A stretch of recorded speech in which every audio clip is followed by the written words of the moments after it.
총선 출마가 예상되는 청와대 핵심 참모 2명이 어제 사의를 표명했습니다. 청와대는 더 이상의 이탈자는 없다며 총선 공천권 개입에 대한 분명한 입장을 밝혔습니다. 안영환 전 새누리당 의원, 강훈식 동국대 겸임교수와 정치권의 이슈 자세히 살펴봅니다. 두 분 어서 오십시오. 안녕하십니까. 앞서 저희들이 지금 계속 화면으로 좀 보여드렸는데 청와대 민경욱 대변인 또 경호실 박종준 차장이 어제 사의를 표명했고 이르면 오늘쯤 이제 사표가 수리될 것으로 보이는데 강 교수님 사실 이런 움직임들이 청와대의 이른바 총선 개입설, 전략 공천을 어떤 시비를 차단하기 위한 것이다라는 분석이 나오는데 어떻게 보십니까? 사실 그렇죠. 대통령 입장에서 사실 지금까지 이야기됐던 대구 TK의 서문시장 방문 이후에 소위 TK 전략 공천할 것이다 또는 대통령 측근들이 나갈 것이다 이런 이야기가 많았습니다만 이런 것도 사실 굉장히 부담스러웠던 측면이 있었을 겁니다. 근데 이것들을 이제 좀 조기에 좀 마무리 짓는 지점들이었다고 봐야 되고요. 저는 이제 그렇다고 해서 이게 아직 죽은 카드냐. 여론에 좀 좋지 않으니까 발을 좀 뺀 거는 맞는데 왜냐하면 사실 출마하신 분들의 면면이 대구 경북은 아직 안 계세요. 이게 물론 정광삼 전 춘추관장이 좀 다르지만 인천과 충남이거든요. 그렇습니다. 이분들이 공천받기가 어려워서 지금 미리 출마를 하는 것 같지는 않고 사실은 여기가 또 쉽지 않은 지역입니다. 충남도 그렇고 인천도 그렇고 그래서 본선 경쟁력을 위해서 이제 아마 좀 일찍 좀 준비하러 가신 것 아닌가 싶고요. 그럼에도 불구하고 좀 여론이 좀 잠잠해지고 또 대통령이 좀 부담이 좀 덜할 때 또 다른 출마자가 나오지 않을까 조심스럽게 예측해 봅니다. 안 의원님 어떻게 보고 계십니까? 글쎄 이야기가 계속 리포트에서 나오고 했지만 청와대나 박근혜 대통령이 굉장히 부담감을 느꼈던 건 사실입니다. 마치 이제 김무성 대표와 청와대의 격돌, 박근혜 대통령과 격돌을 하다 보니까 박근혜 대통령이 자기의 지분을 챙기기 위해서 이렇게 싸우는 거다라는 식의 보도가 많이 됐었죠. 대통령 입장에서 굉장히 기분이 나빴을 겁니다. 청와대 입장에서 기분이 나빴겠죠. 그래서 이제 이번 기회에 서둘러 차단해야겠다 하면서 이제 아마 조사를 했을 겁니다. 지금 나갈 수 있는 사람. 그런데 지금 청와대 비서관이나 나가고 싶은데 쉽게 사표 내기가 쉽지가 않습니다. 월급쟁이가 사표 내고 나간다는 것은 시베리아 골프 나가야 되는 상황인데. 그런데 이제 두 사람은 민경욱 대변인과 박정준 차장은 아마 이제 전부터 생각이 있었고, 올해 이제 결심이 미리 서 있었다고 봐야겠지요. 그런데 이제 다른 분들도 마음이 있더라도 지금 선뜻 아마 조사할 때 나갈래. 선뜻 못했을 겁니다. 그래서 일단 이렇게 정리가 됐고요. 이제 사실 정치는 생물입니다. 앞으로 어떻게 될지는 모르죠. 그러나 지금 대구 경북 같은 데서 전략 공천은 아마 제가 보기엔 힘듭니다. 이 정도까지 논란이 된 상태에서 청와대에서 전략 공천한다? 그럼 역풍이 분다. 역풍이 불죠. 결국은 이제 나가서 경선을 해야 되는데 경선을 청와대 비서관 정도의 타이틀을 가지고 그 인지도를 가지고 지금 어느 지역에 가서 경선을 뚫을 수가 없습니다.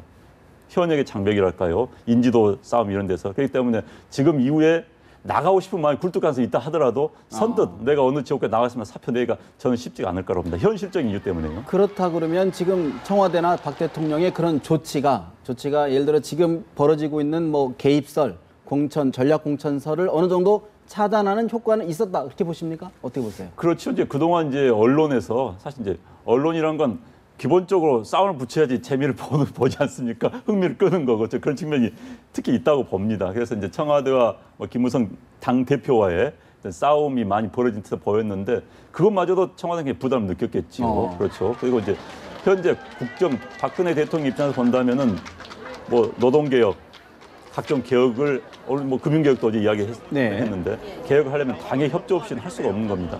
김무성 대표 협조 없이는 할 수가 없는 겁니다. 그런데 지금 김무성 대표가 흔들린다, 당이 내부 상태에 빠졌다, 이런 상태에서는 올 연말까지 개혁을 할 수가 없는 거예요. 그래서 청와대에서 그걸 의식하지 않을 수가 없었을 겁니다. 그래서 이 문제에 관해서 빨리 봉합을 하고 가자. 특히 이제 당과 청와대가 격돌하는 모습을 보면은 궁극적으로 피해는 청와대에 더 많이 보게 돼 있습니다. 청와대 더 센 사람과 약한 사람이 싸우면 센 사람이 더 우습게 되는 거예요, 원래. 동정론이 그런 측면 때문에 그래서 청와대가 부담을 느꼈고 그래서 전략 공천에 관한 부분. 그런데 현재 이제 당내에서의 친박의 김무성 대표에 대한 공격과 이제 별개로 청와대와의 전선은 이제 어느 정도 정리가 되지 않을까 싶습니다. 어떻게 보십니까? 사실은 좀 안원 말씀하신 것보다 조금 더 좀 생각해봐야 되는 지점들은 사실 결국은 대통령의 지지율 유지 여부에 달려있지 않나. 대통령의 지지율이 좀 떨어지면 사실은 청와대에서 나갈 사람들도 없어질 거라고 보여집니다만 대통령이 현재와 같은 나름대로 이전에 비하면 굉장히 고공 지지율을 계속 유지하고 있다라면 사실 이게 살아있는 불씨다. 물론 전략공천의 여지를 남기지 않았습니다만 결국 우선 공천 지역이라는 또 다른 틀로 남아있다는 말입니다. 그래서 이것들에 대한 해석 여부가 남아있겠죠. 근데 사실은 지금까지 플로우를 보면 최초의 여야가 합의적인 추진을 해보자라는 정도의 합의가 됐는데 청와대가 긴급하게 의총을 앞두고 브리핑이 나왔다는 거 아니겠습니까? 근데 그 뒤로 충돌이 세게 일어나고 네. 사실은 바로 회군했습니다. 양쪽이 다 회군했다고 좀 평가를 하고 싶은데요. 그거는 어떤 의미로 보면 청와대의 정치적 판단이 정확하고 빨랐을 수 있습니다. 즉 이 상황이 유지가 되면 결국은 불리하다.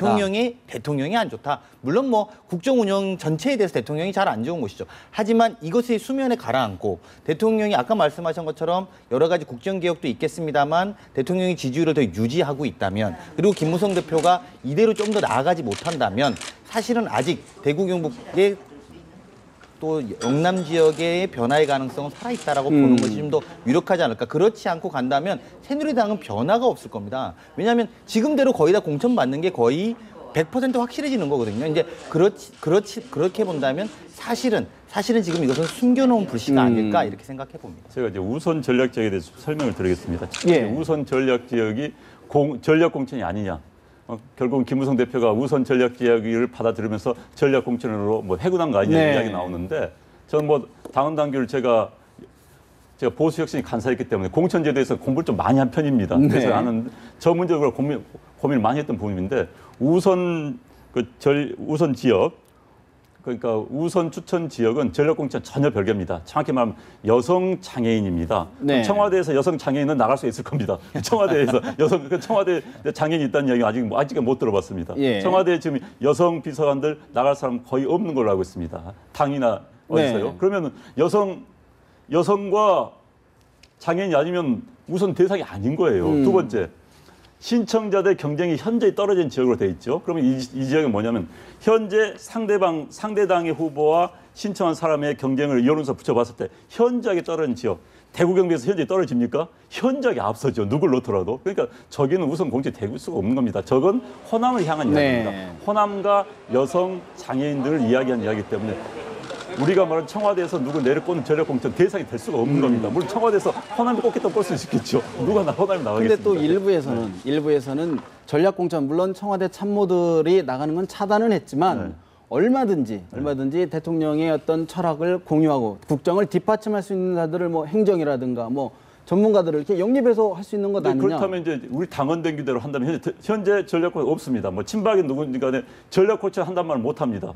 속셈이 드러나기 때문에 결국은 굳이 양보한 이야기가 당헌 당규대로 하자는 겁니다. 그럼 당헌 당규대로 한다면은 이른바 굳이 우선 추천을 전략공천 받아들인다 한다면은 100배 양보해서 그러면은 장애인하고 여성입니다. 그다음에 호남입니다. 한계가 아니, 이제 있다. 뭐- 그렇기 때문에 네네. 그러니까 제가 이건 저희들이 많이 연구를 한 거예요. 이것을 했기 때문에 저희들 이제 지난번에 보수혁신에서 안을 만들 때도 이 문제에서 고민을 그래서 이제 여성 장애인은 가산점을 주자 이걸 우리가 정리를 했습니다. 정리를 했고요. 그래서 지금 그런데 대구 경북 같은 데는 이런 수는 있습니다. 정상적인 선거를 경선을 하기 어렵다. 하더라도 네.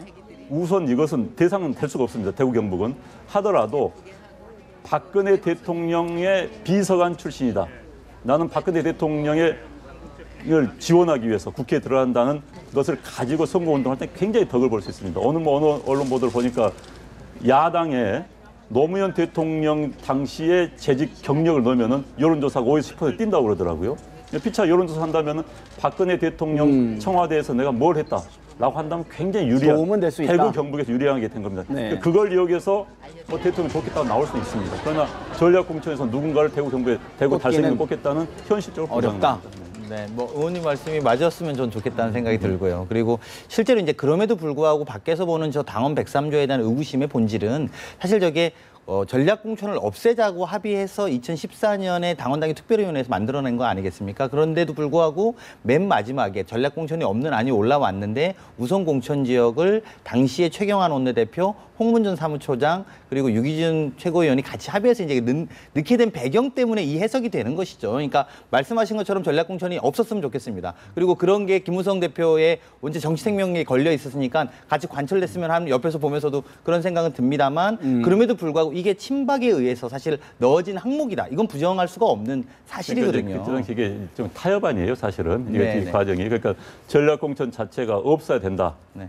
하니까는 이제 전략공천을 하겠다고 말하면은 속셈 보이는 겁니다. 그래서 네. 그 말을 못 해요. 지금 뭐 친박이나 이런 분도 전략권 하자는 이야기 못 합니다. 윤상현 뭐 의원도 난 전략권 말한 적 없다. 왜? 전략권 하면 사심으로 보일 수밖에 없기 때문에. 네. 그렇기 때문에 이제 그러면 전략 공천을 그렇다면 이제 그쪽 주장이 여성 장애인은 어떻게 할 것인가 이렇게 빠질 수밖에 없는 겁니다. 그럼 여성 장애인들에 대해서는 우선 추천제를 하자라고 나온 것이죠. 그래서 현재 어느 당 누구나 전략 공천을 노골적으로 하자라고 말할 수는 없습니다. 아니, 분위기가. 특히 새누리당 입장에서 보면 전략공천이 없는 당원당규위원회를 만드는 거거든요. 그러니까 그렇죠. 그래서 전략공천을 없애게 했고 실제로도 그 과정에 황우여 대표가 전략공천이 계속 올라오니까 3번이나 직접 그렇죠. 지시해서 나중에 네. 대로까지 해서 이건 꼭 빼라 이렇게 하면서 이제 마지막에 말씀하신 것처럼 정치적 타협, 즉 친박계와의 정치적 타협이 저 103조의 산물입니다. 이제 저것에 대한 저는 이제 이렇게 해석하는데 우선 공천 지역이라고 쓰고 누구는 전략 공천이라고 읽고 누구는 우선 공천 지역이라고 가로 열고 읽는다. 가로 닫고 이게 읽는 게 그러니까 다르다고. 저기서 전략권 대상이 되려면 딱 3가지입니다.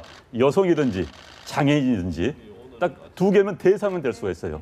여성이 장애인이든지 자 나는 여성이다. 그럼 A라는 지역이 여성, 네. A라는 이제 장애인을 내려보내. 그럼 전략 공천을 받고 싶은 사람은 둘 중 하나 해야 됩니다. 여성이 장애인이든지. 그거 외에는 피해갈 그다음 수 있는 세 길이 번째는 없다. 호남. 호남이다. 호남. 아니면 수도권에서 아주 야당과 격차가 심한 지역. 그런데 그런 지역은 관련 사람이 없습니다, 기본적으로. 그렇기 때문에 전략공천에서 나 국회의원 되고 싶은 사람이 여기 응하기가 쉽지가 않아요. 그럼에도 불구하고 지금 청와대나 친박도 전략공천에 지읒자 얘기도 않는다. 또 김무성 대표도 내가 있는 한 전략공천은 없다. 이렇게 얘기했단 말이에요. 근데 왜 자꾸 그러면 논란은 해소되지 않다. 언론에서 이제 언론에서 네. 친박이 그 이야기는 결국은 전략공천을 원하는 거 아니냐라는 언론의 이제 보도를 계속 나온 겁니다. 그냥 청와대도 그런 거예요. 청와대도 사실 우리가 일정 지분을 가지고 전략공천을 하겠다는 말 한 적이 없습니다. 없는데 자꾸 이제 해석이 그렇게 들어간 겁니다. 네. 언론에서. 그러니까 청와대 그냥 부담을 느꼈던 거고 또 친박도 마찬가지죠. 윤상현 의원도 자꾸 친박에서 일부 집을 챙기려고 하는 거 아니냐, 사심이 있는 거 아니냐, 뭐 이런 식으로 이야기하니까 부담 느낀. 그래서 나도 전략공천 한 적이 없다. 그런데 이제 이 부분은 속심은 아무도 모릅니다. 전략공천에 대한 속셈은 아무도 모르지만 언론에서 그렇게 보도하니까 다 부인하고 나온 것이죠. 사실 이제 국민에게 공천권을 돌려주자는 명분을 이길 수는 없는 겁니다. 야당도 마찬가지예요. 야당도 그러니까는 뭐 100% 여론조사 아니면 70% 7대3 네. 하겠다는 그 명분을 이길 수는 없는 겁니다. 그러다 보니까 전략공천 속으로 말하고 싶어 할 수가 없는 분위기가 돼버릴 겁니다. 그러다 보니까 근데 언론에서 이제 계속 그 속셈을 읽었는지 추측인지 모르겠지만 자꾸 그래서 쌈을 써내는 거죠. 붙인다 이런 그렇죠. 말씀이시군요. 근데 뭐 저는 이제 그런 측면도 분명히 있어 보입니다만 사실은 이제 대통령의 워딩 때문에 이 문제가 이렇게 나가는 거죠. 즉 바꿔 말하면 대통령께서 배신의 정치를 심판하겠다고 하셨어요.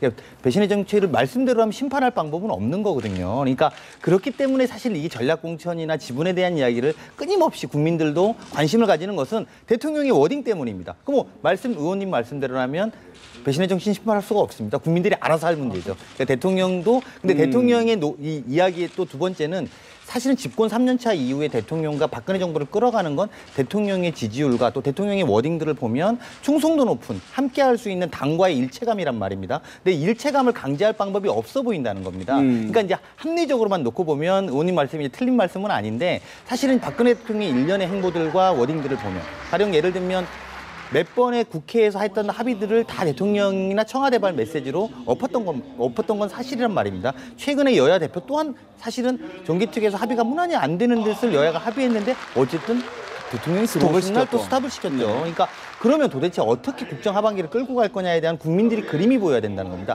대통령의 리더십이 이런 방식이 아니라면 의원님 말씀이 다 이해될 수 있을 거라고 보여집니다만 대통령이 좀 강한 리더십을 갖고 있다라고 보여지기 때문에 그런 부분에 대해서 의구심을 어떻게 하신다는 네. 것인가라고 생각할 수 있는 지점이 있는 것이고 그러니까 이 문제를 이제 언론들이 이야기하는 거 아닌가 생각이 듭니다. 지난번에 대구에 현역 의원들을 초청하지 않고 또 청와대에서 굳이 가지 않아도 되는 사람들을 끌고 갔기 때문에 저는 오해 소지가 굉장히 있었다고 봐요. 그 다음날 또 다음에 인천에서는 또 야당 의원까지 또 불렀습니다. 그러니까 두 행사를 비교해 본다면은 누가 보더라도 청와대가 박근혜 대통령이 무슨 생각을 가지고 있는 거 아니냐. 특히 이제 배신의 정치한 이야기를 한 것처럼 뭐 유승민 네. 전 원내대표를 지지했던 대구 의원들을 이 기회에 정리하겠다는 거 아니냐. 누가 보더라도 저도 사실 그렇게 읽었습니다. 그런데 그렇게 읽었다는 것에 대해서 청와대가 굉장히 부담을 느꼈던 것 같습니다. 물론 현재 논란, 뭐 이 논란이 없었더라면 그걸 실행했을지도 모르겠습니다. 솔직히. 그런데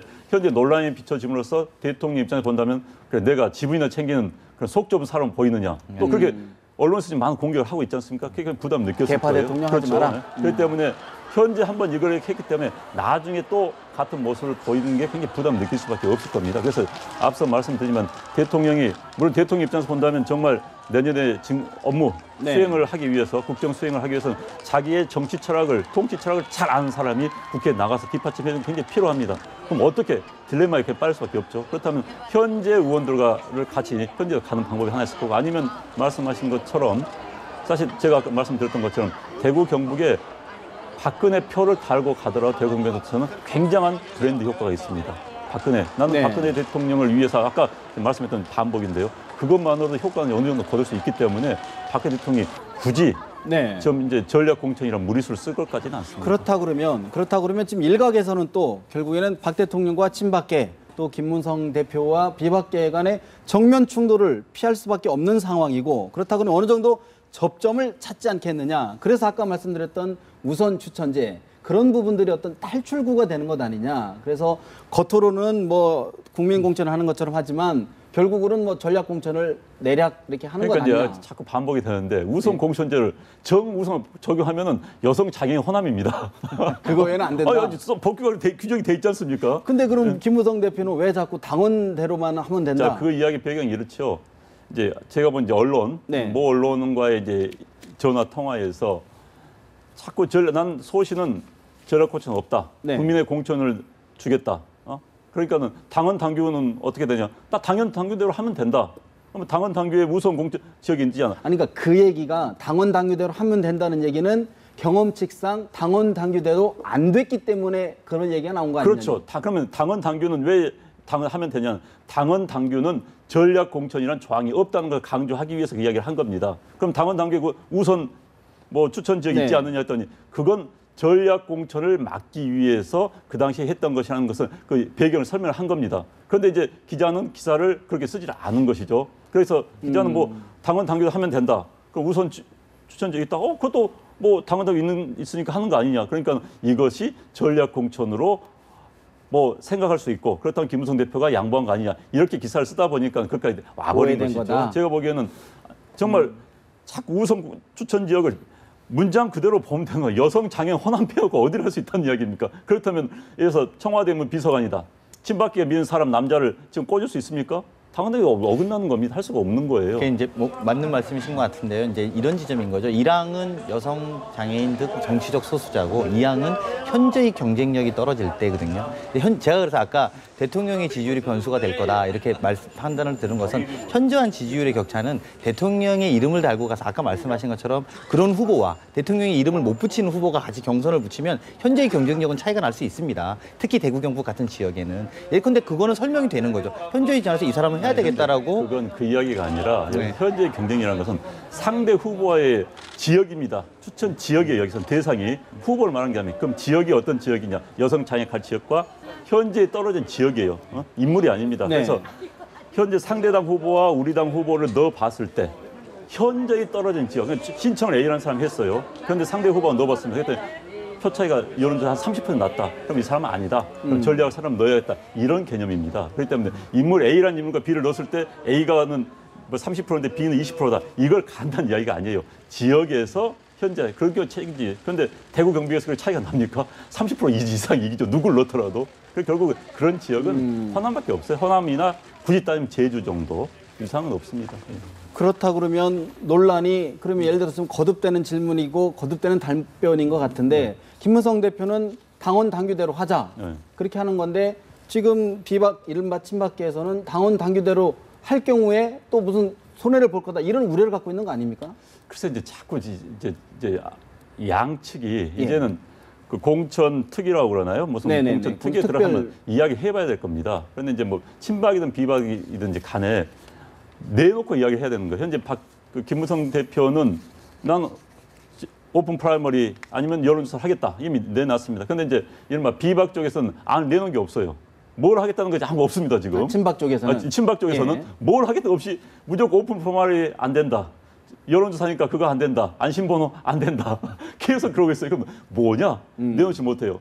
그러면 내심 전략권을 원하고 있다면 모처럼 내라. 그냥 못 내놓은 거죠. 그래서 지금 안이 없이 싸우고 있는 겁니다. 그래서 이제 아마 공천기구가 생긴다면은 거기 들어가면 이제 서로 생각 내놔야겠죠. 그래서 이제 어느 정말 국민들이 원하는 방향으로 타협점 찾아갈 과정이 남아 있는 겁니다. 이제 그런데 그 현재 기구를 구성 못 하고 있기 때문에 거기에 지금 문제가 생기는 것이죠. 어떻게 보십니까? 타협점을 찾을 수 있을 거로 보십니까? 찾더라도 어떻게 찾을 것으로 보십니까? 그러니까 지금은 이게 세게 붙었다가 한 발짝씩 물러난 형국이라고 전 보여지거든요. 이게 아까 그래서 제가 불씨라는 표현을 드린 것은 말씀하신 것처럼 우선 공천제가 의원님 말씀대로 그런 거면 참 다행스럽다고 보여지고요. 그리고 박근혜 대통령이 오히려 배신의 정치를 어떻게 심판해야 될지 이제 고민하셔야 되는 숙제가 대통령한테 갈 건데, 근데 이제 문제는 지금 상황의 국면은 이게 한 발짝씩 물러난 거지 이게 꺼진 게 아니라는 거죠. 네. 그래서 공천특별기구는 쉽게 설치가 되지 않을 것이다. 당분간 이거를 놓고 앞뒤로 많은 이야기들이 오고 가지 않을까. 왜냐하면 사실은 그런 기구가 설치가 되면 사실상 그다음에 의결을 쭉 해나가야 됩니다. 그렇기 때문에 그 전에 구성 인원부터 어떤 내용, 그리고 당장 명칭을 정하지 못하고 있지 않습니까? A라는 명칭, B라는 명칭 가지고 서로 쟁점이 있는 것처럼 이런 것들을 좀 정하는 과정 자체가 공천 제도를 만드는 과정이 되지 않을까 이렇게 보입니다. 이미 제도가 만들어지면 답이 나온다. 그런 그렇습니다. 말씀이시군요. 어떻게 보십니까? 그렇죠. 접점을 지금 찾을까요? 이제 결국 위원회 구성을 어떻게 할 것인가가 문제일 것 같습니다. 위원회가 만들어진다면 그 다음은 이제 문제 오히려 풀릴 수 있어요. 사실 안심번호에 대해서도 안심번호는 공격을 받을 거리가 아닙니다. 이번 사태는 네이밍에서 실패한 거예요. 사실 처음에 양당 대표가 휴대전화 조사 국민공천제를 했으면 안심번호가 아닙니다. 안심번호는 극히 미세한 기술적인 부분입니다. 휴대전화 조사, 자, 이거죠. 국민에게 공천권을 드리겠다 하면은 국민 여론을 묻겠다는 거예요. 여론을 묻는 방법은 직접 투표하는 방법과 여론조사밖에 없습니다. 네. 직접 투표는 현행법상 바꿨는데 안 할 수가 없습니다. 야당이 지금 반대를 하기 때문에. 그럼 여론조사다. 여론조사 야당이 입치를 한 거예요. 그럼 여론조사를 현재대로 유선전화를 할 것인가. 근데 유선전화는 이미 너무나 많은 문제점이 들었습니다. 네. 표본이 작다는 것, 그다음에 뭐 왜곡이 되고. 왜곡시키는 것. 예. 그러면 대다수가 가지고 있는 휴대전화를 할 수밖에 없다. 그럼 그건 일치할 수밖에 없는 겁니다. 그럼 휴대전화를 할 때는 국민들이 안심을 내 안심번호, 근데 안심하게 그러니까 믿어야 되는데. 사생활을 보호해야 네. 되는데 그러면 안심번호를 채택 안 할 수가 없는 거예요. 지금 새누리당 내에서 50대 51 현재 돼 있다는데 50은 국민과 당원이요. 그렇지, 당원 50, 국민 50이면 50. 그렇다면 국민 여론조사 한다면은 휴대전화를 할 수밖에 없습니다. 그러면 안심번호 쓸 수밖에 없는 거예요. 그런데 뭘 모르고 자꾸 안심번호 근데 이미 안심번호는 쓰고 사용을 하고 있습니다. 새누리당이 지난번 전당대회 때도 안심번호를 23만 명한테 다 전환시켰어요. 예, 예. 돈 주고 다 했습니다. 야당도 마찬가지 하고 있는 거예요. 그런데 처음에 안심번호 국민공천제 하니까는 양당 대표 합의가 싫은 거면 싫다 보니까 안심번호를 공개하는 건데 그거 자체가 싫은 거, 예. 정말 잘못된 거죠. 그건.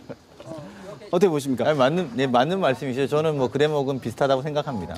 자, 마지막으로 하나만 여쭤보겠습니다. 사실 이제 문재인 대표가 어제 박근혜 대통령을 향해서 탈당을 해라. 네. 왜 그리고 전념을 해라. 네. 사실 문재인 대표 입장에서도 비난이 올 것을 모르지 않았을 텐데 네. 어떤 의도로 이런 말씀을 하셨을까요? 그러니까요. 근데 사실은 이제 뭐 남의 당의 대표, 이게 표현이 좀 그런데 타당의 대표는 아니지만 대통령이 타당의 소속인데 야당의 입장에서 탈당을 하라는 게 적절치 않아 보일 수도 있습니다만 사실은 이건 좀 스토리가 있다고 봐야 됩니다. 네. 즉 바꿔 말하면 2014년에 공무원개혁, 연금개혁으로부터 사실은 그 연금개혁을 1년이 지나서 합의가 되고 합의가 된 다음 날 청와대가 이건 아니다, 월권행위다라고 이야기해서 다시 국회법을 개정으로 가고 또 국회 개정법을 합의를 해서 넘기로 했는데 이게 대통령의 거부권과 유승민 원내대표의 사퇴로 물러나고 그리고 나서 당 대표가 여야의 소위 말한 선거 룰 합의가 되지 않으면서 오픈 프라이머리에 정치 생명을 네. 걸고 있는 여당의 대표가 이거를 또 대통령이 귀국과 동시에 그날 오후에 뒤집었단 말입니다.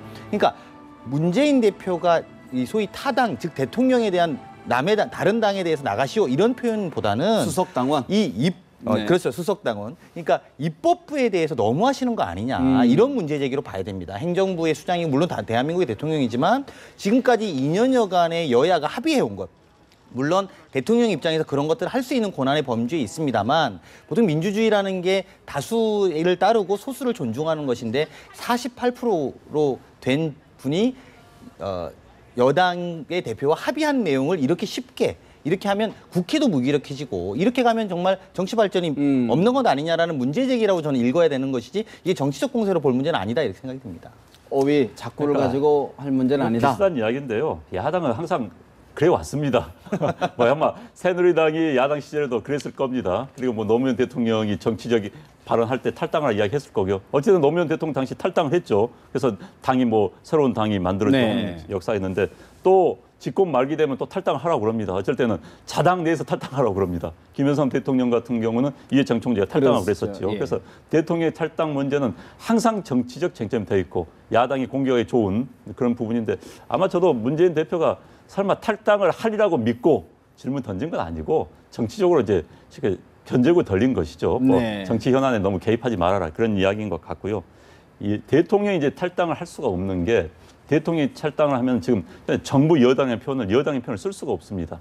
그래서 정부와 여당이 지금 당정 협의를 많이 해가지고 정책을 만들거든요. 그래서 네. 정부가 여당 협조를 받아서 국회를 운영을 하는 국회에서 법안 통과를 시키고 하는 건데 대통령이 탈당하면 여당이 누가 되는 겁니까? 그냥 일당이 되는 거겠죠. 그렇죠. 그래서 애매모호해지기 때문에 탈당은 현실 한국 정치에서는 좀 불가능한 이야기입니다. 알겠습니다. 본격적으로 여야 모든 명분 싸움을 좀 저 대통령과 김 대표가 좀 명분 싸움을 하고 있는 것 같은데 국민들이 어떻게 지켜볼지 좀 더 봐야 될 것 같습니다. 두 분 말씀 고맙습니다.